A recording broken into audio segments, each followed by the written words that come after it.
Hey, everybody. On this week's episode, we're going to be talking about, am I making any money? Let's get into it.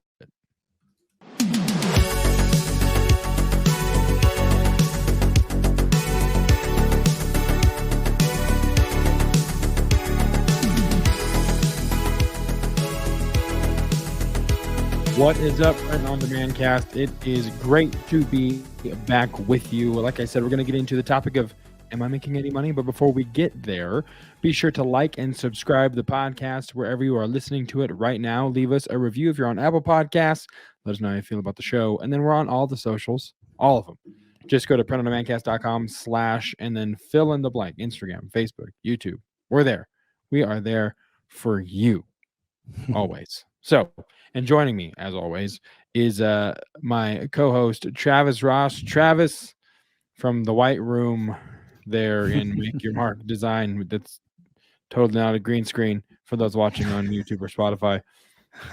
It's the real deal. He's really in what is probably a more decorated isolation interrogation, more well-lit interrogation room, I guess we could say that, and a lot more decoration. I don't know if I've ever seen one with a heart picture on the wall behind him. But what's up, man? How is your day? How is your April going so far?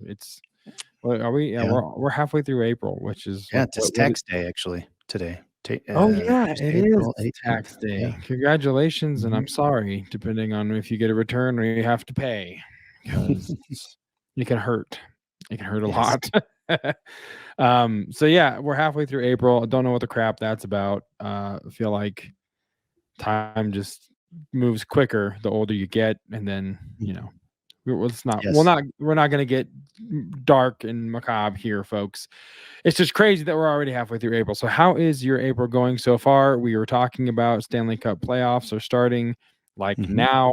So last year when this happened, the podcast was on Wednesdays, sometimes on a Friday, maybe a Monday. Yeah. We really just moved our lives around for the Colorado Avalanche last year at this time. we sure did. Yeah, I don't know if it'll be as much fun as it was last year, because they were really good last year. I mean, they're good this year, and they're really good this year.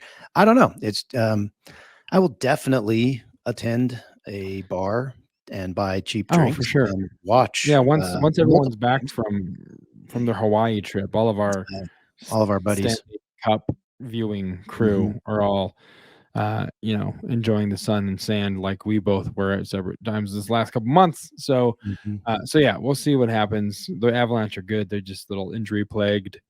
Yeah, we'll see what happens. See what happens. But either way, it's going to be a fun time. I feel like before we go any further, in the spirit of transparency, I know you talked about this like a couple minutes ago, but I just want everyone to understand this is not my actual office. This is in fact a green screen, and you can, if you are watching, you can see how the weirdness happens. Yeah. So just wanted to go ahead and pull the curtain back, but not the green screen. No, just the curtain, and tell you guys that this is in fact a green screen, and I like it because it looks way better than than the whiteboard on the wall with Larry the Cucumber drawn on it. Yes. Yeah. Virtual backgrounds are fun. You can be anywhere at anytime, really. So, but yeah, all right. So let's get into. Well, yeah. First of all, how's your April going? I think we don't know. Do you answer that question? Oh, I mean, yeah, it's going. It's this is kind of a down time for print on demand, and obviously there's some issues. I mean, we always run into issues. You've heard of Murphy's Law, yeah? Oh, of course, yeah. It's, if something can go wrong, it will go wrong, and of course, that's kind of the way it goes. But have you heard of Cole's Law? Cole's, no, no. It's actually thinly sliced cabbage and mayo.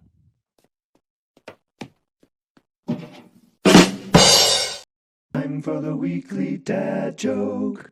Very nice. Coleslaw. Coleslaw. Thinly sliced cabbage and mayo.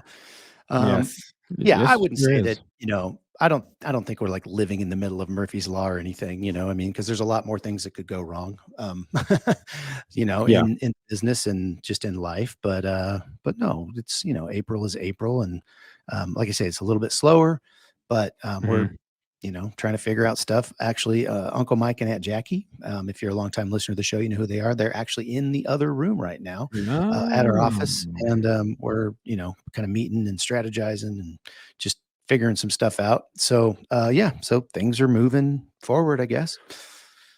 Nice. Awesome. Well, that's good to hear, and I'm glad, you know, the slow month isn't, like, killing you because I know April can be Yeah, a slow month. Like, February, yeah. like, into the summer, getting a little sketchy, you don't really know. There's nothing really big coming up other than the 4th of July. However, for this week, for the point of interest, we have strange summer holidays that you could possibly capitalize on. So, let's go to the point of interest.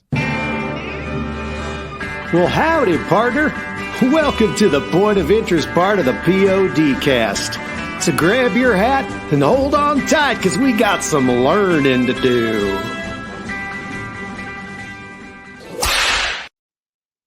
All right, we've got some learning to do, and we're going to do it right now. Crazy summer holidays. We always do this occasionally. I say, oh, okay, always to do this Always, occasionally is an occasionally. oxymoron that doesn't really work That was out. awesome.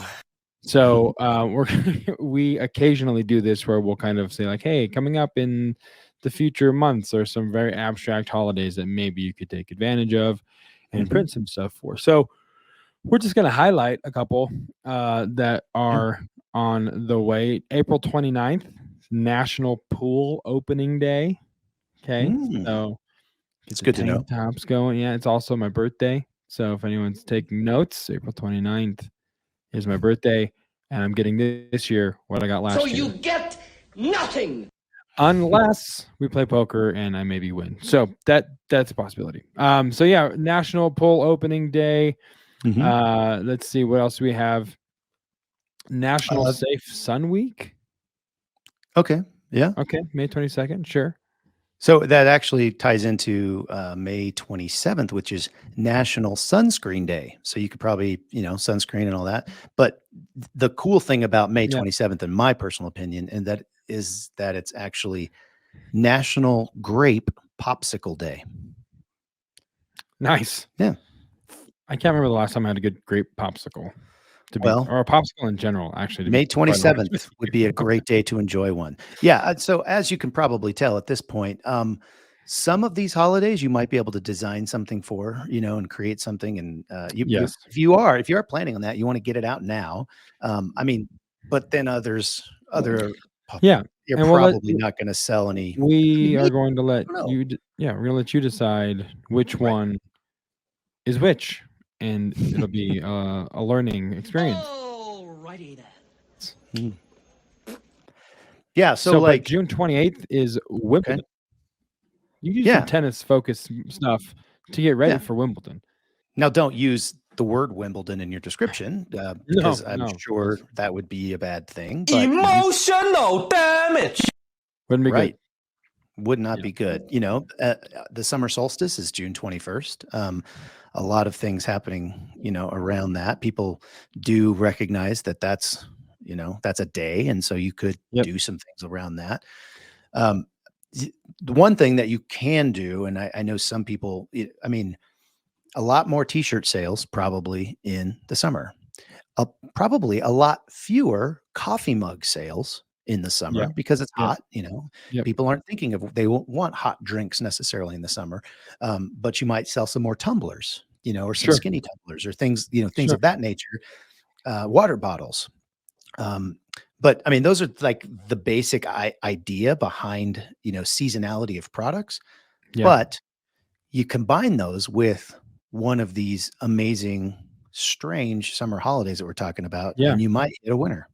Exactly. July 12th is Amazon Prime Day, which is always huge. If you're selling Mm, on Amazon, that mhm, is going to be a big day for you to have these designs ready, maybe a nice kind of like goal to get some stuff ready by July 12th for when mhm. that day hits.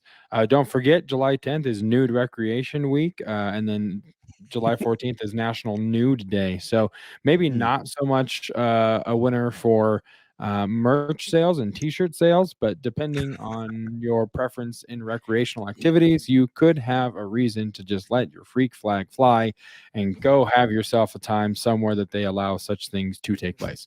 I have no idea where that would be, so don't ask me. I have not the slightest clue where in Colorado especially people will be taking in part, I don't know, words. Part The heart, of. yes, Yeah. taking part of. That's the thing that I True wanted to say. international effort to pressure. And of course, September 4th, Labor Day, July 4th, of course, Independence Day is the huge one. Mhm. Getting stuff up for that. I know I Yeah. always had a lot of fun finding some designs for July 4th. Combining Abraham Lincoln with a buff dude with muscles and history Mm. buff and all those kinds of things Sure. and Right. all that kind of stuff. It was a great time. So Yeah. just some stuff to look out for. Yeah, August 26th, National Dog Day. Obviously, a lot of dog things you can People design. love their dogs. And then August 16th, another one that's kind of, I don't know, maybe it's a little under the radar, but something that it could inspire design. National Roller Coaster Day. Yeah. So there's, it's not just all crazy stuff, or the standard stuff, like Mhm. Father's Day, Yes. 4th of July, that stuff. There's some Right. other holidays and things that some people know about and may want to celebrate in some way. So, Yeah. it is always a great idea to have a list of holidays, no matter how crazy they are, kind of as part of your design calendar, your design Yeah. plan. Yep. Just keep it there. National Hot Dog Day, July 19th. I Yep. don't know. Maybe someone's going to buy a shirt with Yeah. a, July 5th is bikini, National Bikini Day. Right. You've seen those funny shirts with the bikini or the people, in the cartoon bodies and bikinis and that people Mhm. wear, the white t-shirts that are just printed. You could, there you go. Try that Yeah, out. heck, even I mean, there's some print on demand places that you can actually do full on sublimation on bikinis. You could Yeah. literally sell bikinis for National Bikini Day. Yep. So I'm sure there's people that are going to buy a bikini for that day. And so Yeah. prepare. I mean, that's really all we're doing here. We're it's kind of tongue in cheek because National Nude Day. Don't sell any apparel. Ha ha ha. But the Yeah. truth is, this is a good strategy to use in your business, even though we have a little fun with it. Yeah, for sure. And I'll tell you guys a good resource that I learned about while my manager at Allstate while I was there.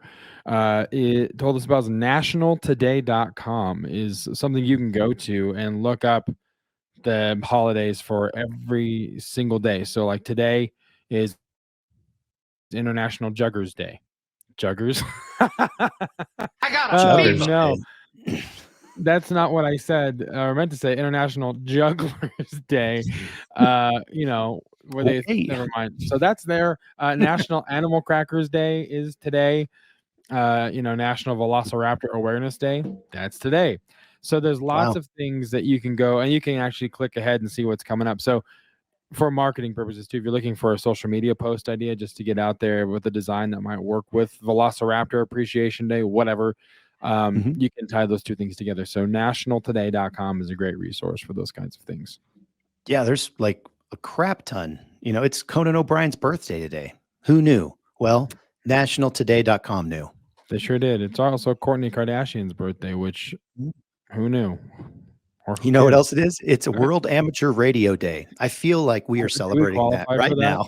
I feel like we qualify for that all the time. It's also National Piñata Day, so go break something with candy inside of it. Doesn't matter if it's an actual piñata or not. Just don't tell them I told you to do that, and I will edit this part out of the show the day after it drops, so I can have plausible deniability that I did a call to action or anything like that. So, with that being said, we're going to go ahead and get into this week's main event.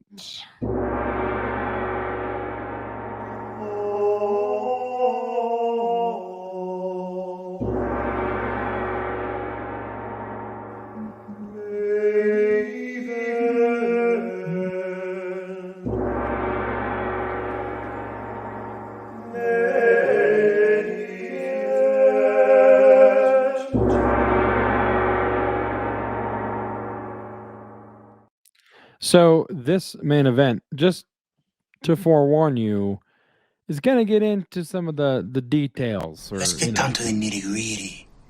and find out the answer to the question: how do you know if you're making money? Because at the end of the day, the answer to that question will inform what you should do the days after you answer that question, or Right. how you continue. So, because I mean, honestly, for me, and I know for you, Travis, as well, we've talked about kind of bookkeepers and maybe bringing someone on that does taxes, and because all that kind Mhm. of stuff is, I have a friend who is I have two friends that are CPAs, and this is the busiest season of their lives, and Right.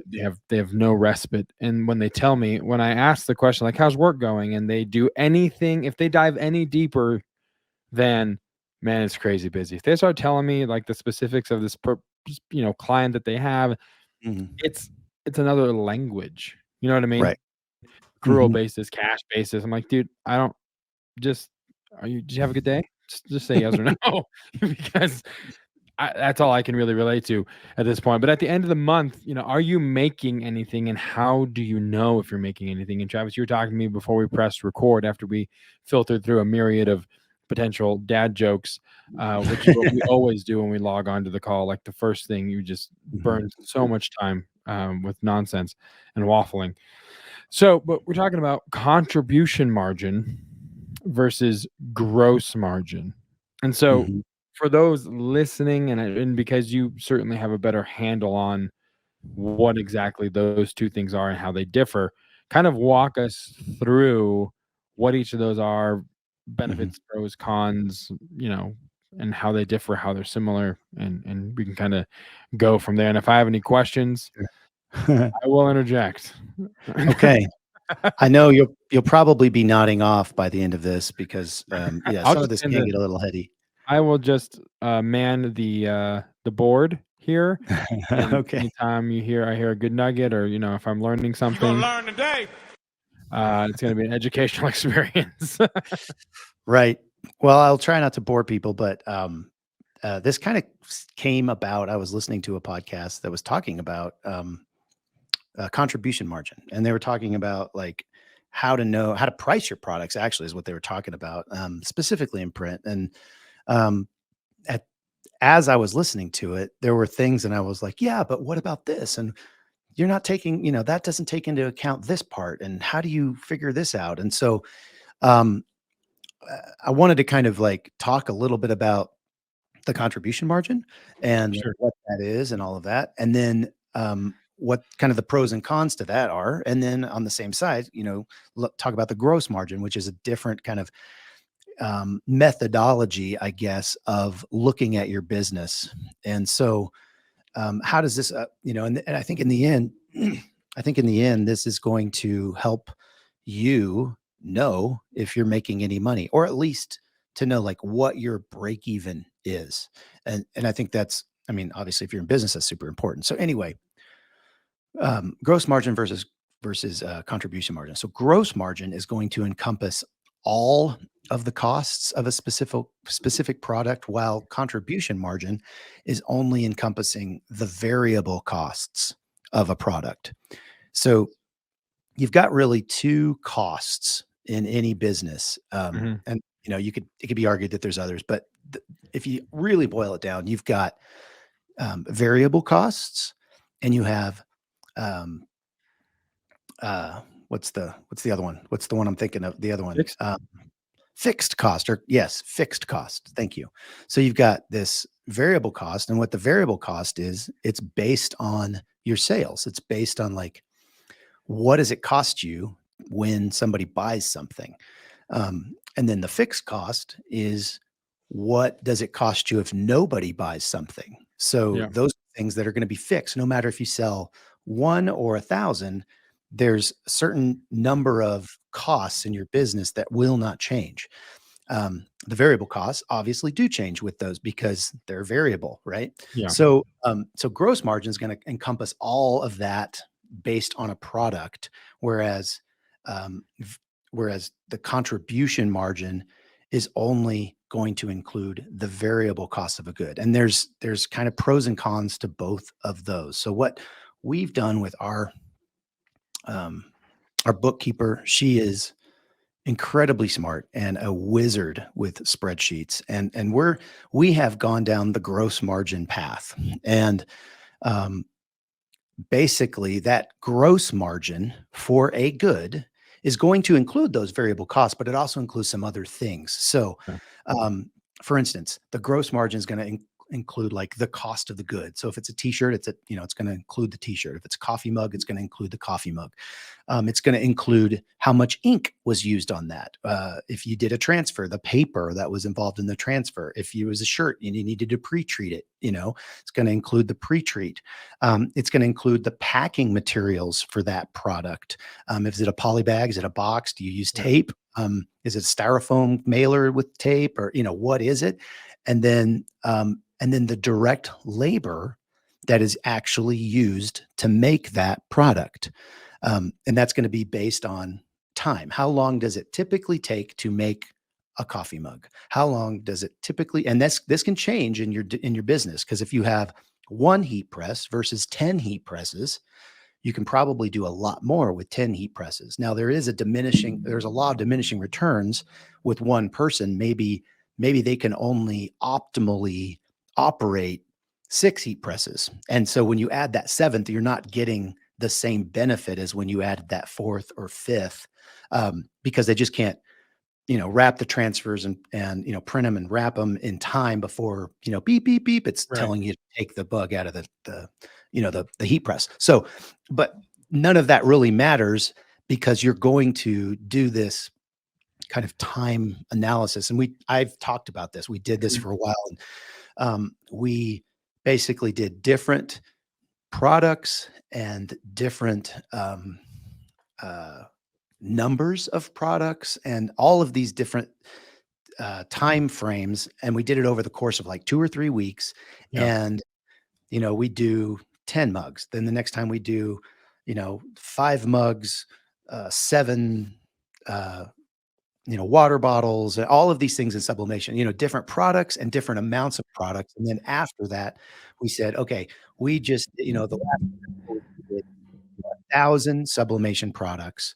And the time that it took to make those 1,000 is this. So we made the average of that. And and then we divided that by the wage of the person that was doing it. And we did that in all of our departments. And we came up with what we called the direct labor to make a specific product in a department. Because like in UV, it's going to take a lot longer to make a framed sign than it is like a flask or something that we're just printing on, because you got to take the frame afterwards and put the thing in it and, do all of these other things. And it might take a little longer to pack, because maybe the flask is just going in a box in a bag, where the other one's going in a box, and you got to fold it weird and all of that. And so we took the average of all of those things to come up with a basic UV, time to create a product. So how are you doing so far? Good. Is everyone with us? Is everyone here? Bueller. So, the issue with using this approach, the gross margin approach, where you take every piece of the puzzle and put it into a number, to get as granular and as detailed as you possibly can, is that you're introducing variables into what the actual cost is, because you're just estimating. Like I just said, it takes longer to make a framed sign than it does a flask. And so, maybe over, 4 weeks of, different products and different times, you have an average. It's not nailed down to each individual product. Could you do that? Probably. But then, the point is you're going to get inaccurate data in the end, because every time you introduce another variable, maybe I used more tape this time than I did last time. Right. You see, maybe there was, a clog in one of the printers, and I had to spend some time, clearing the clog. I had to, do a head cleaning. Yeah. Maybe, I mean, there's so many variables that you can't necessarily account for all of them when you'd use this gross margin idea. So that's the biggest con. The benefit is that because your direct labor is included in this number, in this gross margin, or this price, I guess, to create this good, if you scale, exactly how much labor it's going to take to produce new goods. So if I'm doing 1,000 products a month, or whatever, and I jump to 2,000, my cost to produce those, my direct labor, will increase because it's going to take longer. I might even need to hire people, so that's good. You can know kind of your capacity number with gross margin for products. So that's the benefit of that. You really understand. And so, for somebody like me, print on demand, in December, you can imagine it's really important to kind of know that number as we estimate, hey, we're going to 2, 3, 4, 5x, 10x our number of products. What do we need as far as direct labor to actually make these things? Now, again, it's an estimate, but it can help when you're scaling. So that's gross margin. And that's what that means. Okay. Still with me? Yes. I'm gonna take a drink of coffee and, Yeah. Scooby-Dooby-Doo, where are you? We have some work to do now. All right. It's a nice distraction. Thank you for that. I appreciate it. That shocked everyone back into listening to the show. Okay. All right. Here we go. Okay. So contribution margin, the other side of it. This is only going to use the variable costs, and many of the potential variables that you would think, they're going to call those fixed costs. And I'll explain why here in just a second. But the only thing you're going to count in the variable cost in many situations, this can vary greatly, but specifically like in a t-shirt business or a print on demand business, the only thing you're going to actually you're only going to count as a variable cost is the product. So for me, if I'm printing a mug, well, that means that the variable cost is however much I bought that mug for. It doesn't take into account, or it can, but it usually doesn't take into account your ink or your transfer. If you're doing a shirt, it doesn't take into account the pre-treat. And it doesn't take into account the direct labor. So let's say I print a t-shirt for, or I sell it for $20, and it cost me $3, or $3 to buy the shirt. $17 is my contribution margin. Okay.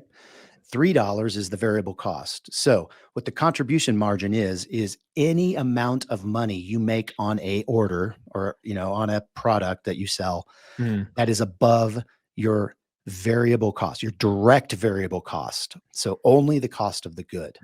And so the idea behind this is that it allows you, and this is kind of a pro for this version, is that it allows you to very quickly know exactly how much of this contribution margin you need to become profitable, to get past those direct costs that are going to happen no matter what, whether you sell something or not. So, the pro of the contribution margin is that it's really easy to find your break-even point. Yeah. The downside, or the con to it, is that it doesn't take in capacity. And so it's hard to know what that number is for your direct costs, or I'm sorry, your fixed costs. What does that number need to be when I double in sales, or when I do a lot more stuff? You can't kind of forecast that way, or it just makes it a little bit more difficult. Yeah. Yeah. Because you can say, okay, what if I added a person but you don't know how much of that time of that person that you're adding, how much of their time is actually going to be working to make you money versus how much are they just going to be Right. like, scrolling Instagram, because they don't have Right. anything to do, Yeah. So, so that's the con of the contribution margin. The gross margin, like I said before, it does allow for direct labor, but it can be really inaccurate because, like I say, every time you introduce another variable, and you're off just by a little bit, it's like that pilot that, Yeah. they're going one way and you just take them, they're going from New York to LA and you take them 1 degree off of their, their Their flight heading. path. Yeah. And they're like in Seattle or something, or, Yeah. Yeah. or Canada, so, Yeah. depending on how long your, trajectory is. So basing it on estimations that's a Yeah. downside, Tricky. Yeah. Yep. And of course, there's Go ahead. going to be differences, when you're talking about production in-house versus a dropship model. So dropship is going to have some different fixed costs than let's say someone like yourself, who you're paying.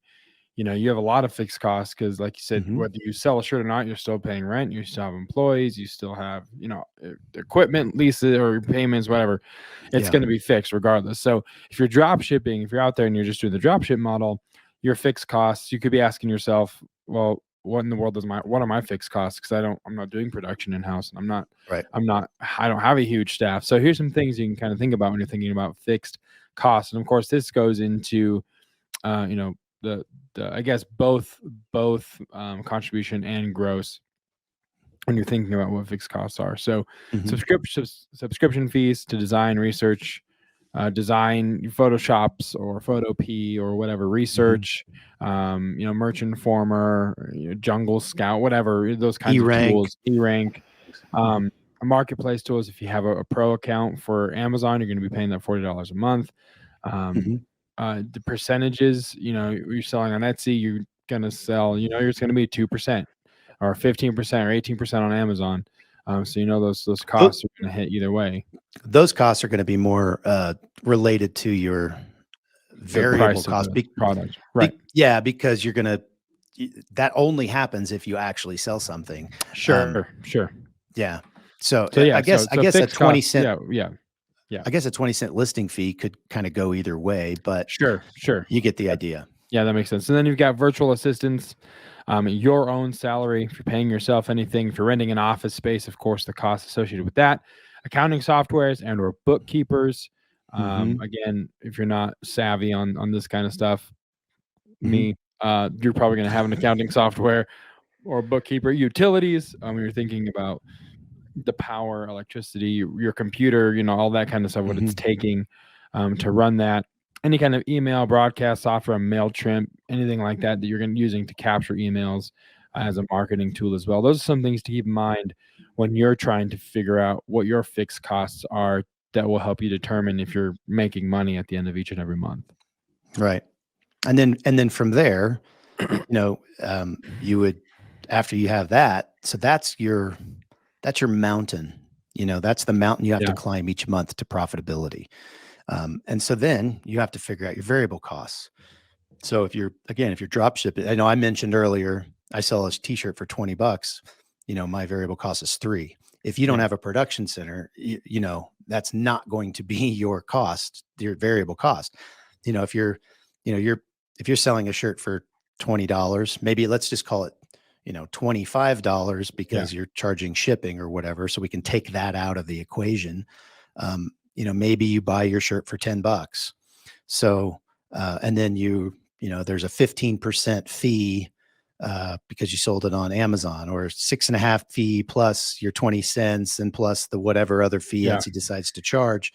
So maybe at the end of the day on your $25 shirt, that you spent, $5 to ship and $10 or $8 or $10 to buy, and then you paid your thing, maybe you're making $7. That's your contribution margin. And so and the reason it's called contribution margin is because you're contributing to the amount that it takes to get above your fixed cost every month. So, and that's how you back into it. So you find okay, for easy math, let's say I'm making $10 for every shirt. So Yeah. if my fixed costs are, $1,000 a month because I have, a bunch of subscriptions and I have a virtual assistant that helps me design things. And then, I have an accounting software or, something that I'm keeping a track of it in, or I have somebody Yeah. that's doing that for me. It's $1,000 a month. I have to sell 100 shirts because 10 times 100 is 1,000. Yep. I have to sell 100 shirts to break even. And then anything after that is gravy. So it makes it very easy to find out what your break even is. And so then you can say, well, hey, guys, team, me and myself and I, or me, myself and my VA or whatever. What if we made it a race every month? And if we get to that, if we get to that place by the 20th of the month, first of all, the rest of that month is all gravy. That's all your profit. That's all what you get to take in.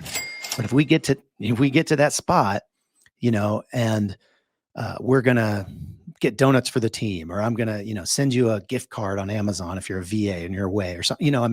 There's some you can do very easy incentive bonuses because exactly where your break even is and what is beyond that. And if we don't make it, and we make it on the 21st, well, we'll try again next month, or whatever, however you want to do that. There's just a lot of opportunity to kind of play with that once you understand your break even number.